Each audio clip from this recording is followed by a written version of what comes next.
사무엘상 2장 1절에서 11절의 말씀, 하나님 말씀, 구약성경 사무엘상 2장 1절에서 11절의 말씀 한 절씩 교독하고 마지막 절은 함께 합독하겠습니다. 한나가 기도하여 이르되 내 마음이 여호와로 말미암아 즐거워하며 내 뿔이 여호와로 말미암아 높아졌으며 내 입이 내 원수들을 향하여 크게 열렸으니 이는 내가 주의 구원으로 말미암아 기뻐함이니이다.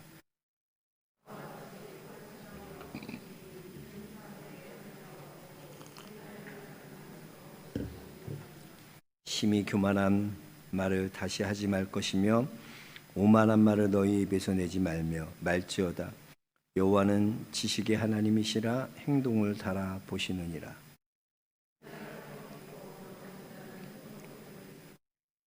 풍족하던 자들은 양식을 위하여 품을 팔고 줄이던 자들은 다시 줄이지 아니하도다.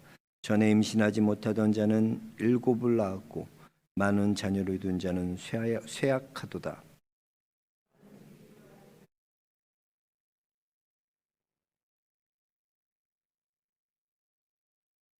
여호와는 가난하게도 하시고 부하게도 하시며 낮추시기도 하시고 높이기도 하시는도다.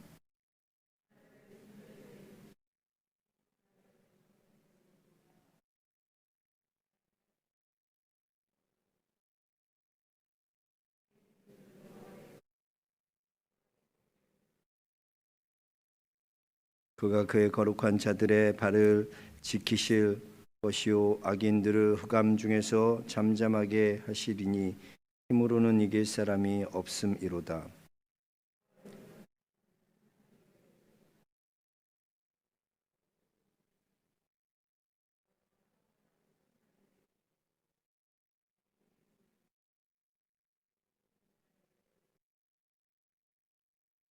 엘가나는 라마의 자기 집으로 돌아가고 그 아이는 제사장 엘리 앞에서 여호와를 섬기니라. 아멘. 하나님의 말씀입니다. 할렐루야. 식사 맛있게 하셨습니까? 오늘도 말씀 가운데 큰 은혜 받을 줄로 믿습니다. 기지개 한번 쭉 펴까요? 허리, 고개도 좀 돌리시고 허리도 돌리시고 어깨도 좀 돌리시고. 식사하면은 졸렵습니다.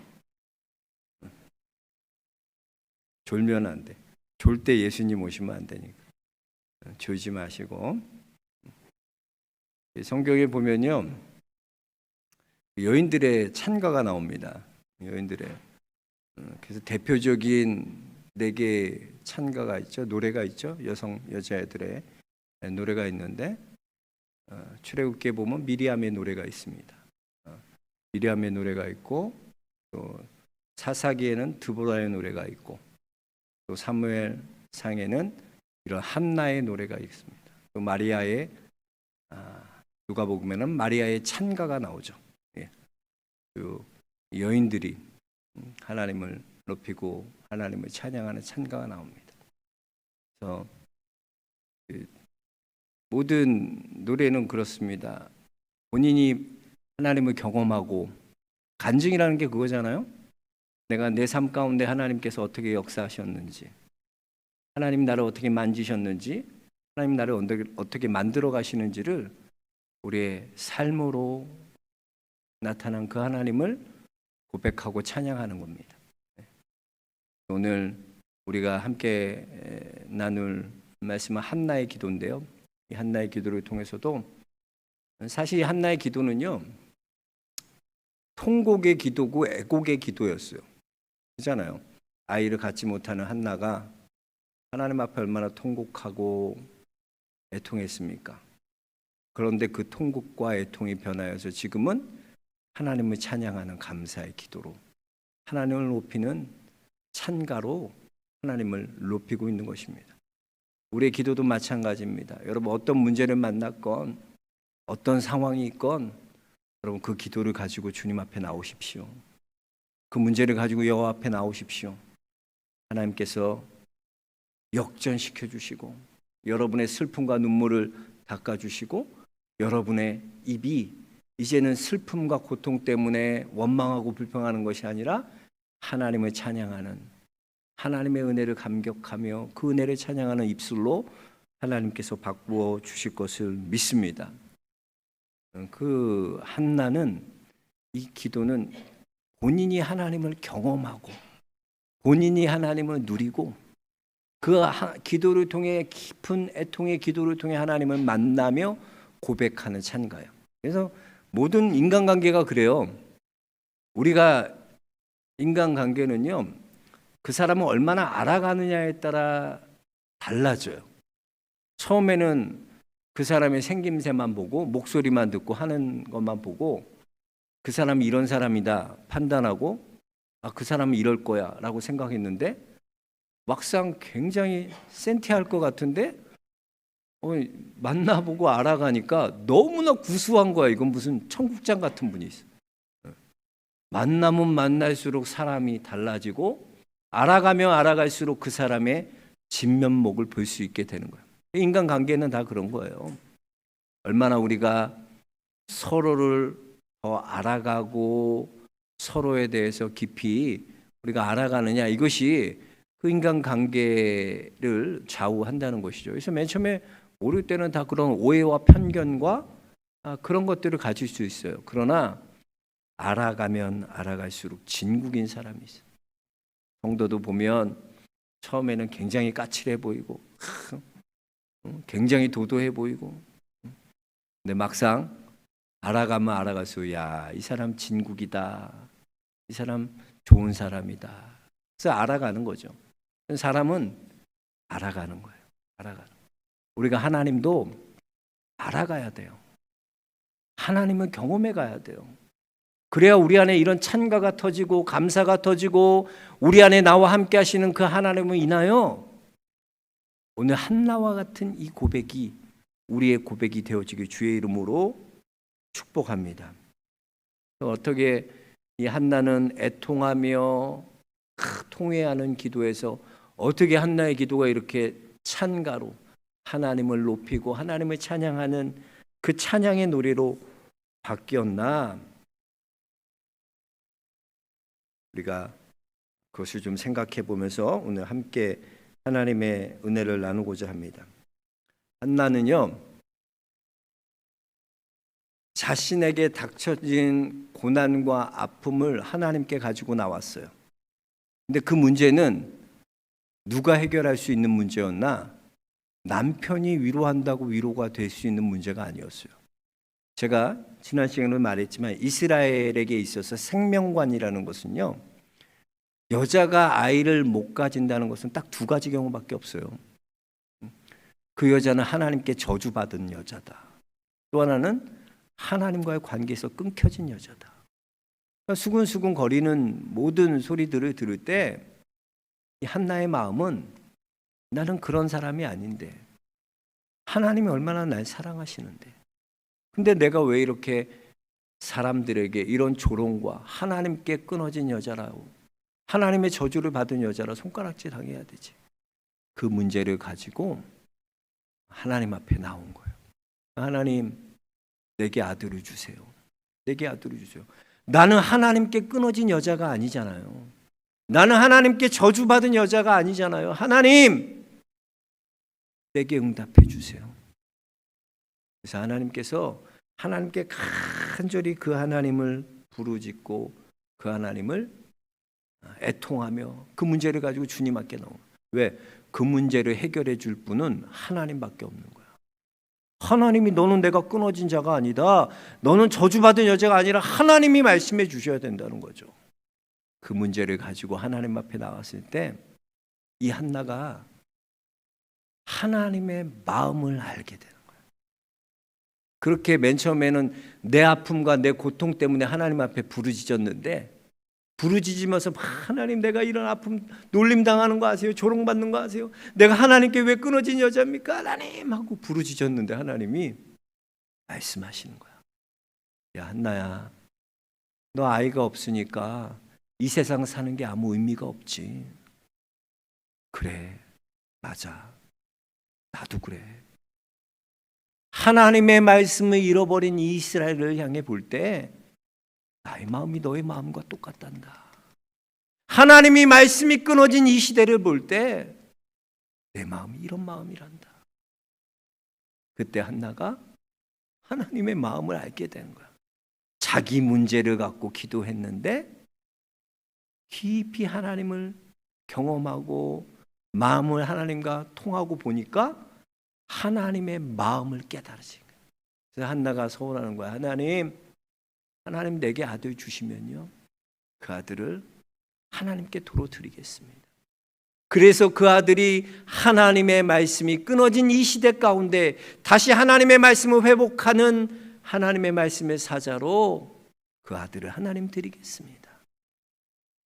그렇게 소원하는 거죠.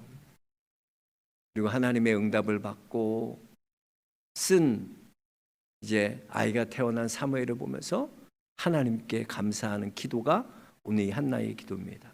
오늘 1절부터 3절까지 보니까 한나는 하나님을 뭐로 묘사하고 있냐? 하나님은 나의 뿌리다. 하나님은 나의 반석이시다. 하나님은 나의 저울이시다. 그래서 1절에 뿌리라 그랬는데 뿔을 높이시면 이스라엘에게 있어서 뿌리라는 것은요, 어떤 권위와 힘의 상징이 뿌리예요. 근데 그 뿔을 높여주시는 이가 누구로 말미암아 뿔이 높아졌다고 그래요?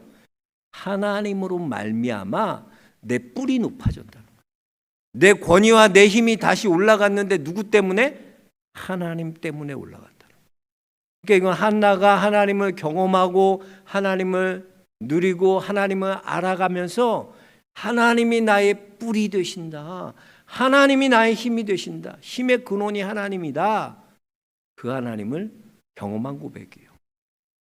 또 하나님은 나의 반석이라고 했어요. 반석은요, 그렇게 중동 지방에서의 반석은요, 여러 가지 기능이 있는데 우선 반석은요, 여름에는 시원해요. 반석이 시원하다, 도리어.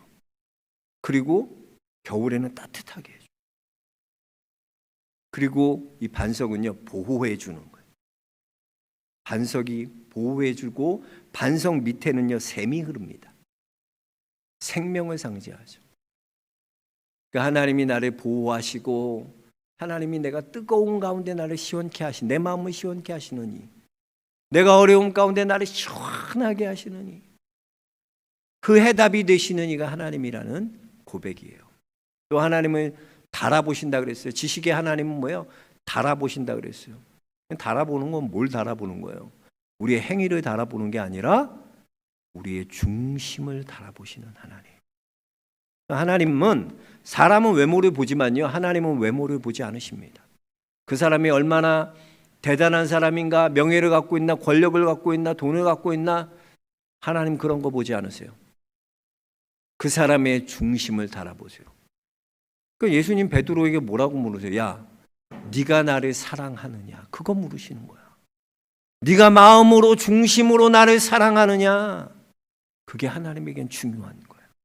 하나님은 우리의 중심을 달아보시는 하나님이요. 이것은 모두 한나가 하나님을 알아가면서, 한나의 이 기도를 통해 하나님을 깨달으면서 했던 한나의 고백입니다. 여러분, 한나에게 있어서의 가장 큰 문제는 뭐 때문에 이렇게 애통하고 통곡이 있어? 사실은 자신의 문제 때문에 그래요. 그러니까 아들이라는 그 문제, 나는 아들이 없어서 저주받은 여인이고 하나님께 끊어진 여인이라는 것, 그게 그 한나에겐 견딜 수 없는 아픔이었고 고통이었어요. 어떤 것으로 위로받지 못했어요. 그런데요, 한나가 그 고통을 뭐냐면 이제는 뭐예요? 하나님, 아들이 없어도 돼요. 내가 이 아들 하나님께 드릴게요. 하나님께 드린다는 건 뭐예요?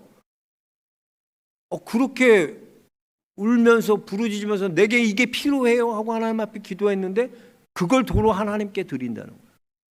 한나가 하나님을 알아가면 알아가서 깨닫게 되는 게 뭐냐면 내가 정말 포기할 수 없고 귀중한 것이고 그게 있으면 모든 문제가 해결될 것 같은 그것을 붙들었는데 기도하고 하나님과의 마음을 통해하면서 뭘 깨달았냐? 그게 중요한 게 아니라는 거야. 아들이 중요한 게 아니라는 거야. 아들이면 다 해결될 줄 알았는데 그게 아니라는 거예요. 더 중요한 것이 있음을 깨닫게 되는 거예요. 여러분, 우리가 그래요. 여러분 기도하다 보면요, 여러분의 문제를 갖고 맨 처음에 기도해요. 다 하나님, 내게 이런 문제가 있습니다. 이런 어려움이 있습니다. 주여! 그러면서 통곡하며 애곡하며 하나님 앞에 부르짖어요. 애통하며 부르짖어요. 근데요, 거기서 그치지 않아요.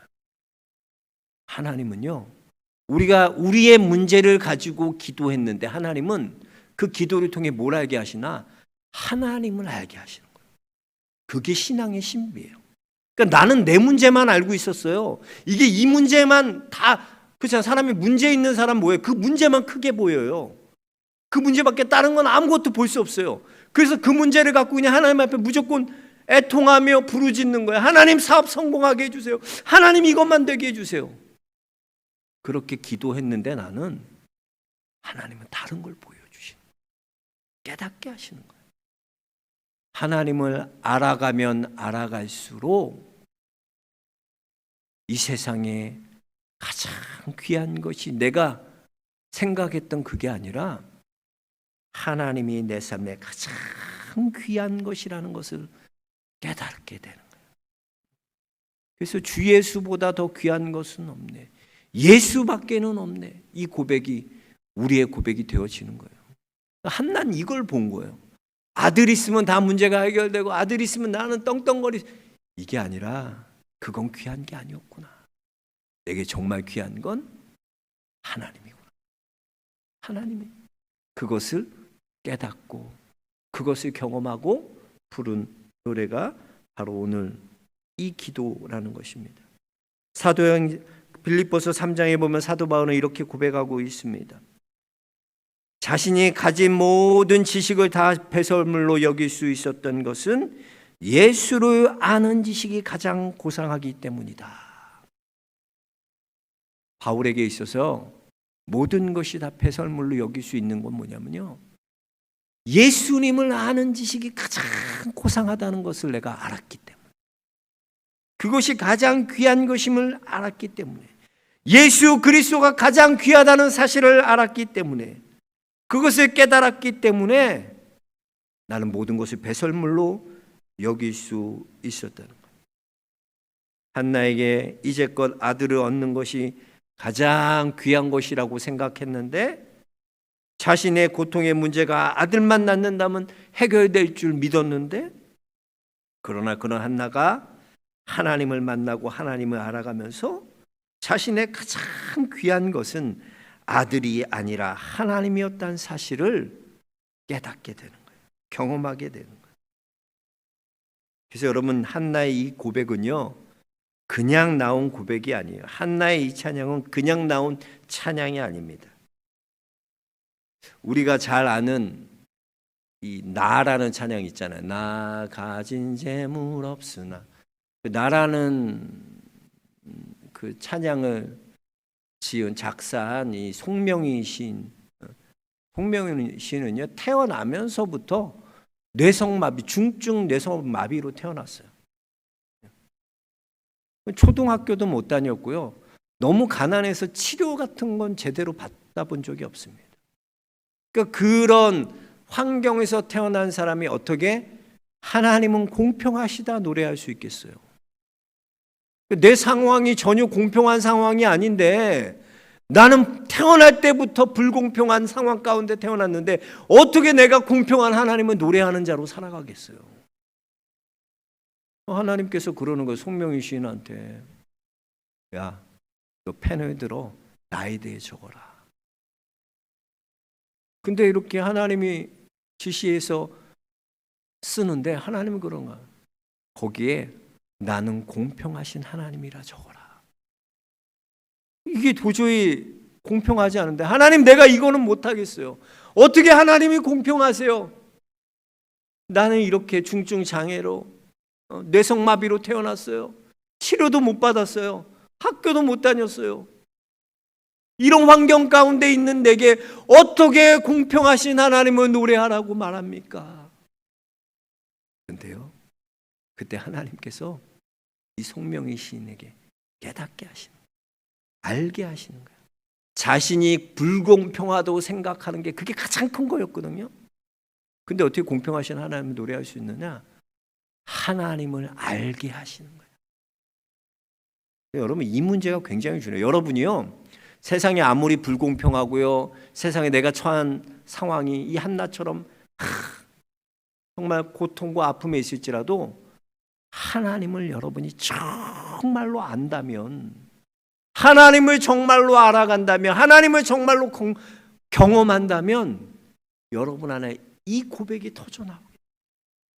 그 송명희 시인이 그때 자신의 죄를 회개하고 공평하신 하나님을 적기 시작합니다.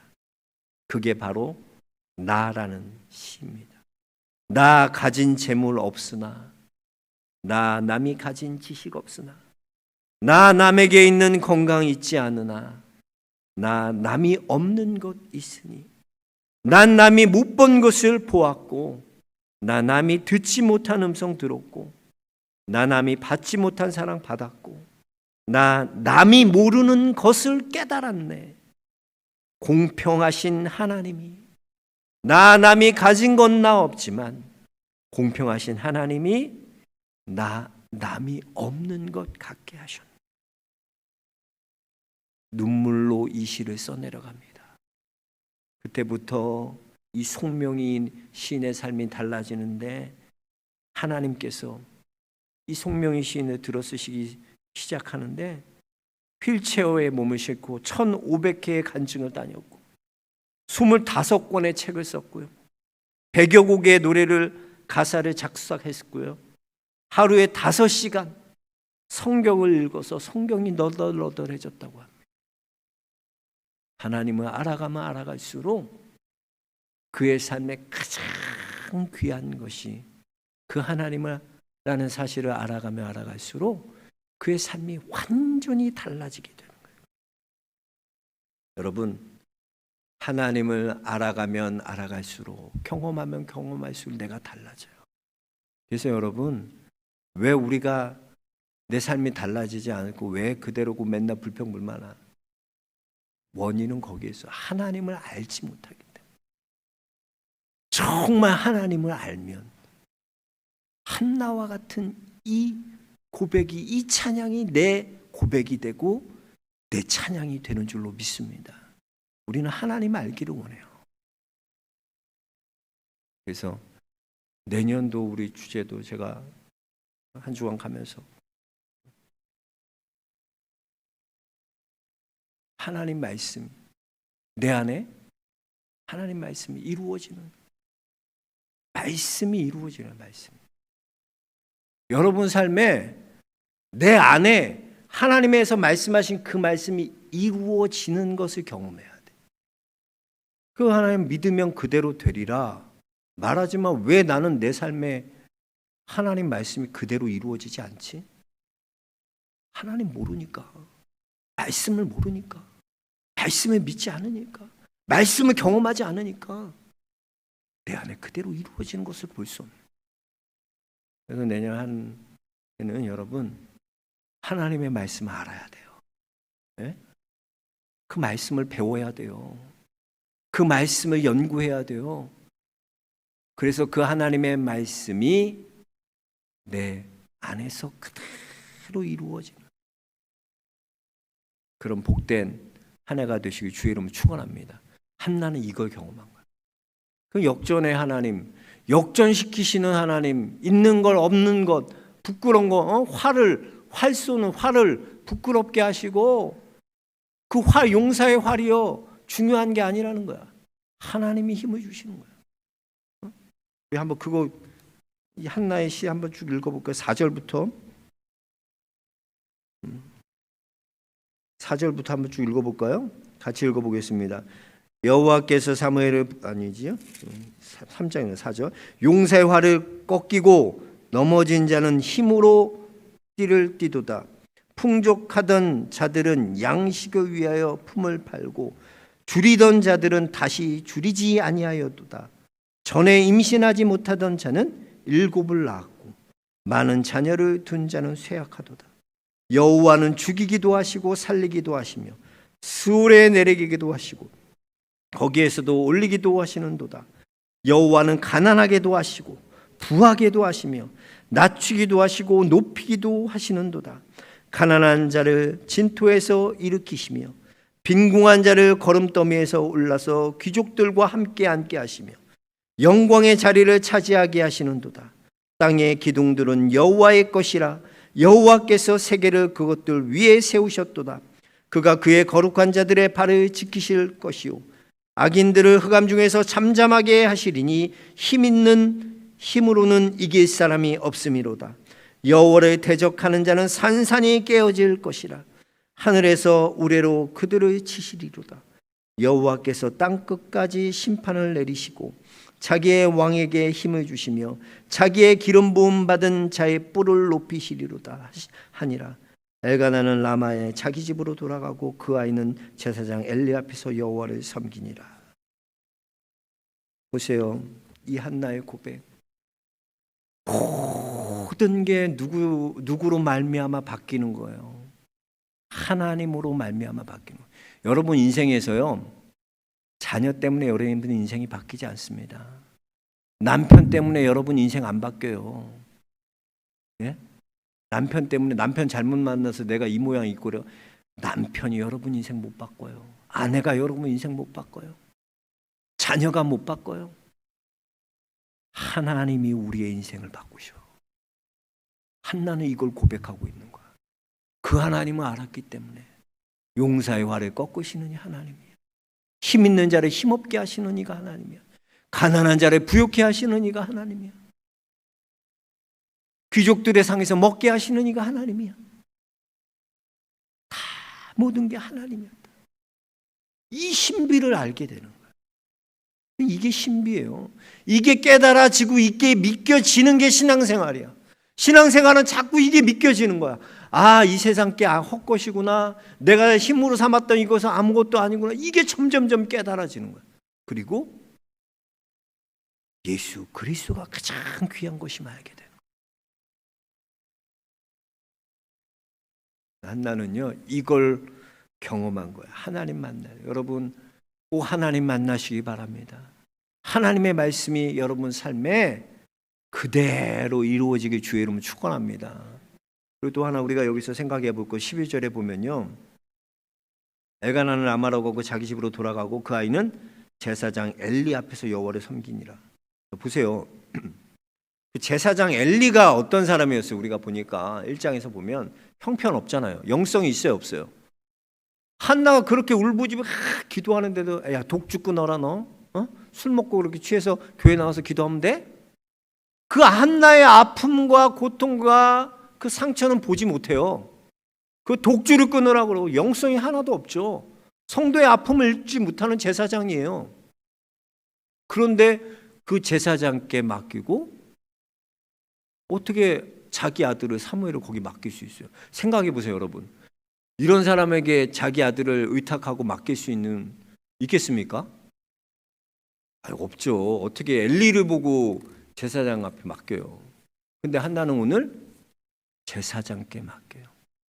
근데 여기 보니까 제사장 엘리 앞에서 사무엘은 누구를 섬겨요? 제사장 엘리 섬기는 게 아니라 여호와를 섬기니라. 이게 신앙의 신비예요. 사람 옆에서요, 우리가 사람이 옆에 있는 그 엘리에게 맡긴다고 생각하지만 한나는 엘리에게 맡기는 게 아니에요. 한나는 하나님께 맡기는 거예요. 사무엘의 삶을, 사무엘의 인생을 하나님께 맡기는 거예요. 비록 엘리가 옆에 있지만 엘리에게 맡기는 삶이 아니라 하나님께 맡기는 삶을 살고 있는 것입니다. 사무엘은 엘리 옆에서 하나님을 섬기는 자로 세움받는 거예요. 이게 바로 신앙의 비밀입니다. 여러분, 비록 사람 앞에 있고요, 우리가 사람을 섬기지만 하나님을 섬기는 자로 살아간다는 거예요. 사람 앞에 살지만 사람 앞에 사는 것이 아니라 하나님 앞에 살아가는 것이라는 거예요. 이것이 바로 코람데오의 삶이에요. 우리가 하나님 앞에 살아간다는 거. 우리는 사람 옆에 살잖아요. 사람 앞에 살잖아요.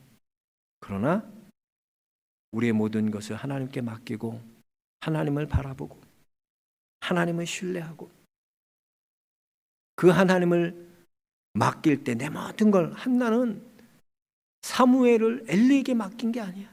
하나님께 맡긴 거야. 우리의 코람데오의 삶은 그런 거예요. 하나님을 신뢰하고 하나님께 내 온전히 맡기는 거야. 하나님 보이지 않지만 사람 옆에 살지만 나는 하나님을 알기 때문에 하나님 믿기 때문에 그 하나님 앞에 내 삶을 온전히 의탁하고 하나님 앞에 나아갈 수 있는 것입니다. 그렇습니다, 여러분. 비록 우리는요 사람 앞에 살아가지만 우리는 하나님 앞에 사는 사람이에요. 여러분의 삶은 사람 앞에 산다고? 아니에요. 우리는 하나님 앞에 사는 거예요. 잊지 마시고 하나님께 맡기세요. 하나님께 맡겨야지. 아니, 엘리 제사장 보면 한나 못 맡기지. 어떻게 제사장 엘리 보면서 자기 아들을 이런 사람에게 맡겨. 그러나 맡기는 거예요. 왜? 너는 엘리 옆에 있지만 하나님이 너를 책임지셔. 하나님이 너를 키우셔. 여러분, 우리가 자녀들 붙들고 있다고 자녀가 내 뜻대로 내 생각대로 그렇게 키워집니까? 좋은 학원 보내면 자녀가 그렇게 됩니까? 예? 뭐 좋다는데 과외 받으면 그렇게 됩니까? 그렇게 안 돼. 사람에게 맡기면 안 돼. 하나님께 맡겨야 돼. 한나와 같이 하나님께 맡기는 복된 성도들 되시기 주의 이름으로 축원합니다. 사무엘은 엘리 옆에서 자라지만 하나님께 맡겨진 그 아들은 하나님이 키우시는 거야. 그래서 말씀의 사도로 말씀의 사람으로 하나님께서 사무엘을 하나하나 만들어 가는 것을 이제 우리는 보게 될 것입니다. 저와 여러분이 이 한나의 고백과 같이 하나님을 알아가는 거야. 알아야 돼요. 알아가면 알아갈수록 하나님이 귀하다는 걸 깨닫고 하나님을 알아가면 알아갈수록 예수님보다 더 귀한 것이 없음을 알게 되는 것처럼 우리의 삶이 그 예수님을 경험하고 알아가는 귀한 믿음의 삶 모두 사시기를 주의 이름으로 축원합니다. 하나님 감사합니다.